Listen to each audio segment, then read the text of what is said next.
po ang mga order ng ating kamaster. Isang police snake design at dalawang dragon design. Ayan, so ito po yung kanilang mga blade. I-cutting test po natin mga kamaster.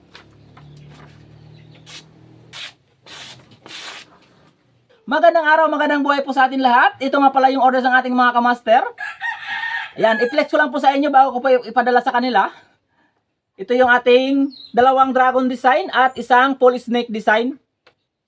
Ayan, kung natatandaan nyo mga kamaster, ito yung dalawang mahabang blade na ginawa natin ng video sa nakaraang mga upload natin.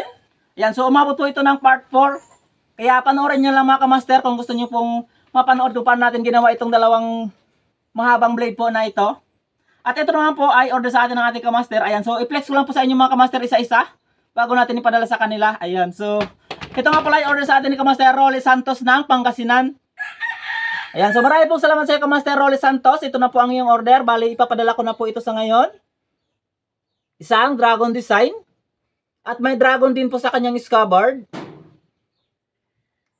Ayan, plain lang po yung likod. Bali, nakarimatsi po siya sa aluminum. Mayroon din po siyang handguard. Ayan, tikala. Yung ating singsing. Stainless po yung ginamit natin dito. At narawod po yung kanilang handling case. Ayan, so ito po yung order sa atin Kamaster Rolly Santos. Ayan, shout out po sa iyo Kamaster. Maraming pong salamat sa pag-order ng aking mga obra. At ito naman po yung blade nito. Isang binastari.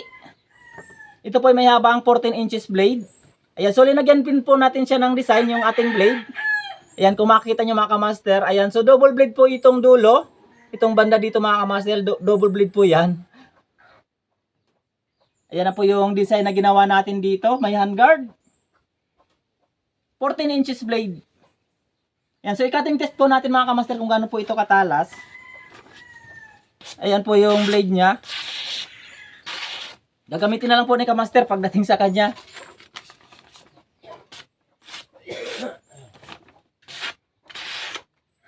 Isa pang binastari, 14 inches blade.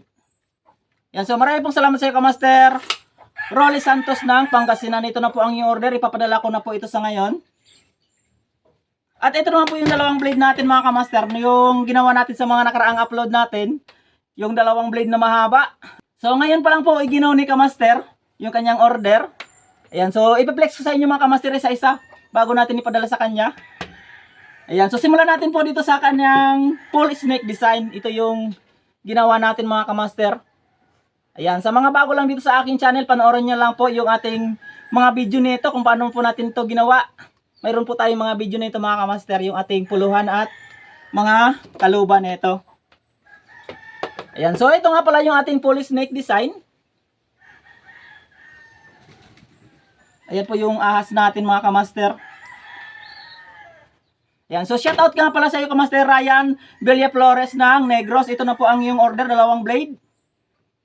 Ayan, so ito nga pala yung ating blade, ating snake design. Ayan, so ito po isang ginugon, 24 inches blade. Ayan, so i-cutting test din po natin mga Kamaster. Ayan po yung blade niya. Napakatalas na po na ito mga Kamaster. 24 inches blade. Ayan, so maraming pong salamat sa iyo Kamaster Ryan Villaflores ng Negros. Ito na po ang iyong order.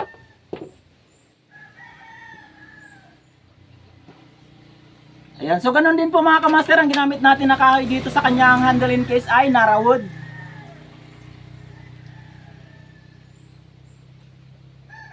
At ito nga rin po pala yung isa. Yung order ni Kamaster, bali dalawa po yung kanyang order.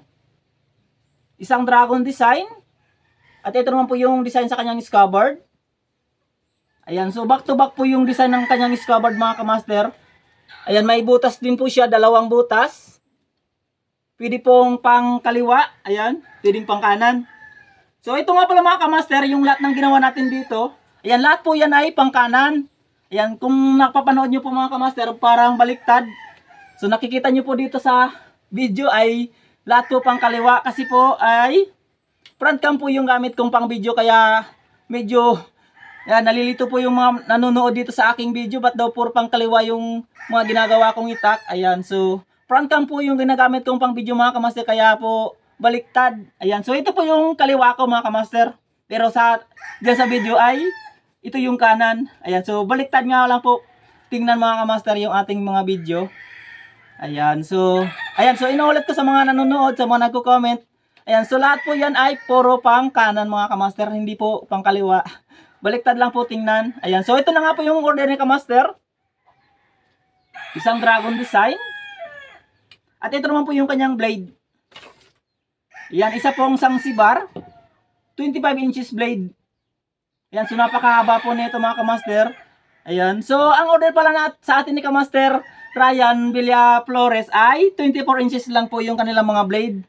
Ayan, so ito hindi ko na po pinutol kasi sayang naman po yung blade kung puputulan pa po natin. Ayan, so may isa pong 24 at ito po yung naging 25 inches. Ayan. So napakahaba po nito mga kamaster, yung ating blade. Ayan, so i-cutting test din po natin. Ayan po yung blade niya.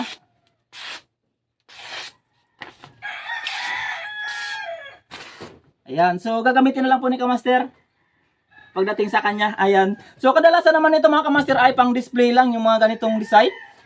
Pero pwede din pong gamitin. Ayan, so pang display sa bahay, napakaganda po nito. So napakahaba. So bahala na po si kamaster kung saan niya po ito gamitin. Ayan, so self-defense lang po ito sa bahay, gawing bantay sa tuwing may magnanakaw. Ayan, so pwedeng madaling hugutin, madaling gawing armas sa bahay mga kamaster. Ayan. So pwedeng gamitin, pwedeng pang display. So yun ang kagandahan po nito mga kamaster. Ayan, so paalala ko lang po pala kay kamaster Ryan. Ayan, so sana po ay lagi nyo pong i-check yung kaninyong mga blade. Kasi ito po ay bakal. Siyempre bakal po yung ating gamit, hindi po ito stainless. Kaya may tendency po na kalawangin yung ating mga blade. Ayan, so bali, lagi nyo lang po i-check yung inyong mga blade. Kasi para iwas po kalawang ng ating mga blade. Ayan, so lagi nyo po silang i-check. Para maiwasan po natin yung kalawangin yung ating mga blade. Ayan, so hindi po stainless po yung gamit natin ng mga blade. Ayan, so ang ginamit natin ng materials ng ating mga blade mga kamaster ay molye. Ayan, so maraming pong salamat sa kamaster Ryan Villa Flores ng Negros. Ito na po ang iyong order. Bali, ipapadala ko na po ito sa ngayon. At shoutout nga pala kay Yama Prodenciado ng South Korea. Ayan, so pantay-antay na lang po kamaster ng iyong order. At kay kamaster Jerry Loberesa, ayan, shoutout po sa iyo. Ayan, so maraming pong salamat sa lagi pong panonood sa aking video. At sa mga kamaster natin na laging nakasuporta dito sa aking channel, laging nanonood po ng aking mga video. Ayan, so maraming pong salamat sa inyong lahat. Ayan, so ito na nga mga kamaster yung ating 3 pirasong mga blade na ipapadala sa ating mga kamaster. Ayan, so maraming pong salamat sa mga kamaster natin na walang sawang sumusuporta. At sa mga kamaster natin na nag-avail ng aking mga obra. Ayan, so ito na po sila lahat mga kamaster yung ating ipapadala. 3 pirasong blade. So maraming pong salamat sa inyo mga kamaster.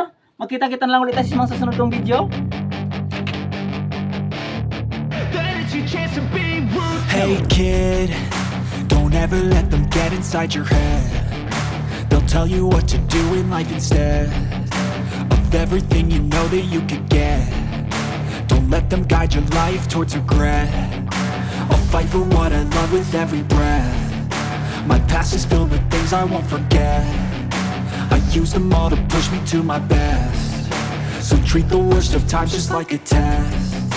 If only I could go back in time, I'd tell myself that everything will end up alright. Just push yourself, test yourself, figure out what you like, and find your limits, don't be rigid, always work towards a prime. Surround yourself with open minds, people can change your life. A few friends with intent can help you feel alive. Find a passion, take some action, and with a little time, just be patient, make a statement, try to enjoy your life.